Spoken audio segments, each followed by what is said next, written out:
Assalamualaikum warahmatullahi wabarakatuh. Saya Ilham Dika Pratama dari Ruang 431 Fakultas Ekonomi Manajemen. Saya ingin menjelaskan tentang perencanaan sumber daya manusia. Pengertian MSDM. Secara umum, manajemen sumber daya manusia merupakan salah satu upaya yang dilakukan oleh perusahaan untuk mengatur sumber daya manusianya.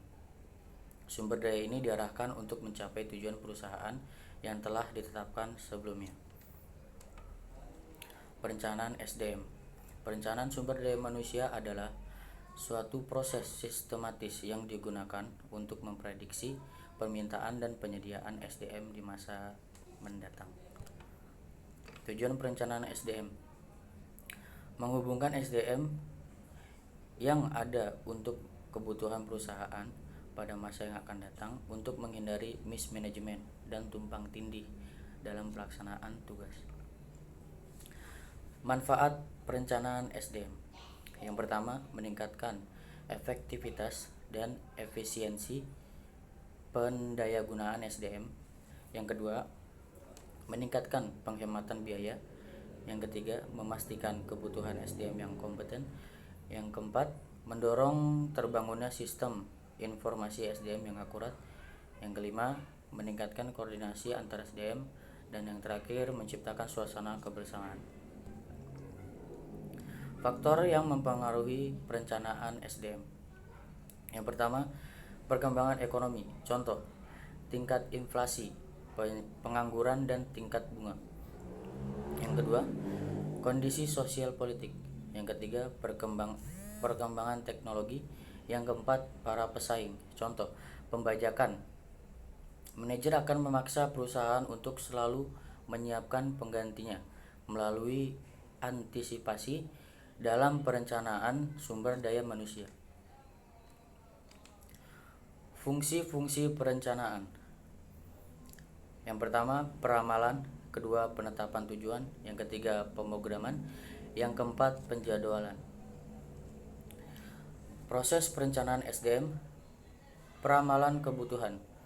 Peramalan program. Peramalan kebutuhan. Kondisi eksternal.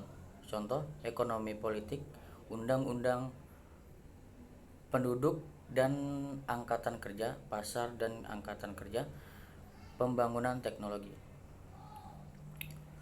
Persyaratan MSDM di masa yang akan datang. Ketersediaan MSDM di masa mendatang. Perkiraan kebutuhan MSDM. Faktor di bawah ini dapat dijadikan pertimbangan dalam memilih metode peramalan. Yang pertama, stability dan certainty. Yang kedua, ketersediaan data. Yang ketiga, jumlah karyawan. Yang keempat, ketersediaan sumber daya. Yang kelima, kredibilitas manajemen. Yang keenam, jangka waktu. Teknik peramalan SDM. Yang pertama, ekstrapolasi. Yang kedua, indeksasi. Yang ketiga, analisis statistikal. Yang keempat, analisis anggaran. Yang kelima, analisis kegiatan baru. Yang keenam, rancangan berbasis komputer. Syarat-syarat perencanaan. 1. Merumuskan dahulu masalah yang akan direncanakan sejelas-jelasnya. Yang kedua, perencanaan harus didasarkan pada data, fakta, dan informasi. Yang ketiga, menetapkan beberapa alternatif dan premisesnya. 4. Putuskanlah suatu keputusan yang menjadi rencana. Kategori perencanaan.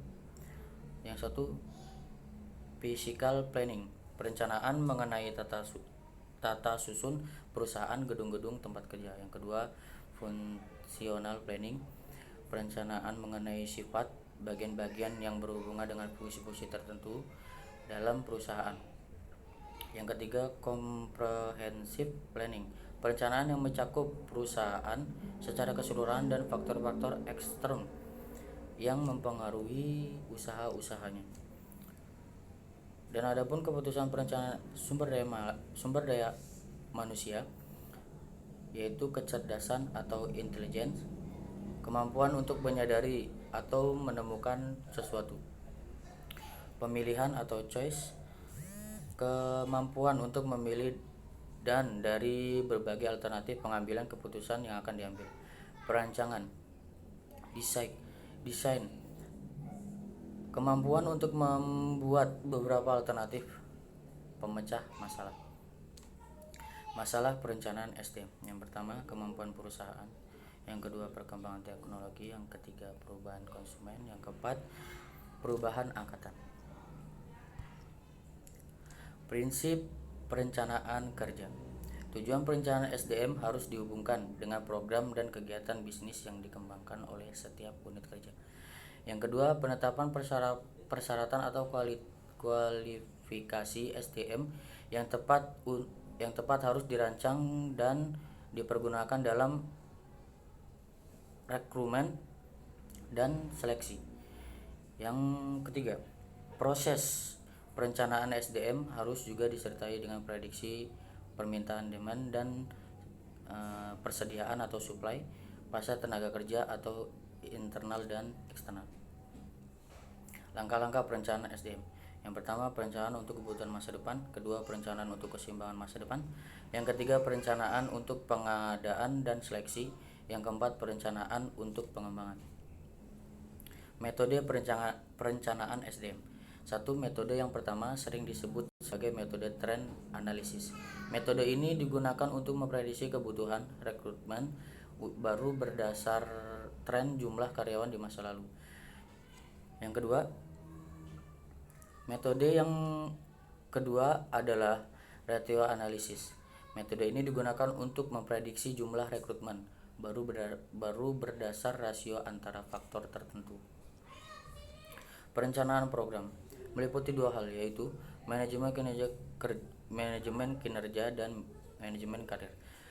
Apa itu manajemen kinerja? Manajemen kinerja adalah hal-hal yang berkaitan dengan keorganisasian seperti aktivitas kerja, kehubungan kerja, tanggung jawab kerja, standar kerja, dan kualitas hidup kerja.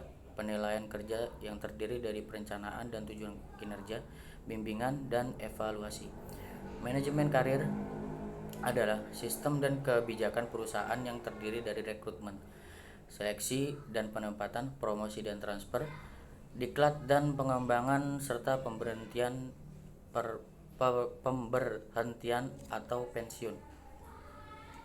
Kesimpulan, perencanaan sumber daya manusia sangat dipengaruhi oleh beberapa faktor baik yang berasal dari dalam organisasi itu sendiri atau internal, maupun baik berasal dari lingkungan organisasi atau eksternal. Manfaat dan tujuan perencanaan akan diberikan nilai-nilai positif bagi kepentingan organisasi atau suatu perusahaan.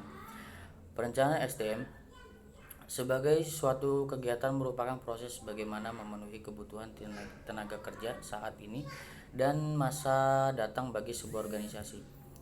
Dan memenuhi kebutuhan tenaga kerja saat ini, maka proses perencanaan SDM berarti usaha untuk mengisi atau menutup kekurangan tenaga kerja baik secara kualitas maupun kualitas. Dalam perencanaan juga dapat prosedur, syarat-syarat perencanaan serta kendala-kendala yang dihadapi dalam proses perencanaan. Saran, perencanaan sumber daya manusia merupakan hal yang sangat penting dalam kebutuhan dalam suatu perusahaan. Perencanaan sumber daya manusia yang baik akan menentukan kemajuan suatu perusahaan. Maka sebaiknya dengan adanya SDM yang tersedia saat ini bisa digunakan secara baik hingga dapat meningkatkan kualitas perusahaan. Serta visi dan misi SDM harus sejalan dengan visi dan misi perusahaan, dan perusahaan bisa melakukan pengadaan karyawan secara tepat.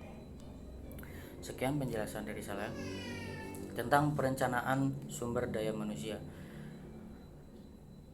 Jika ada salah-salah kata, mohon dimaafkan. Akhirul kalam, assalamualaikum warahmatullahi wabarakatuh.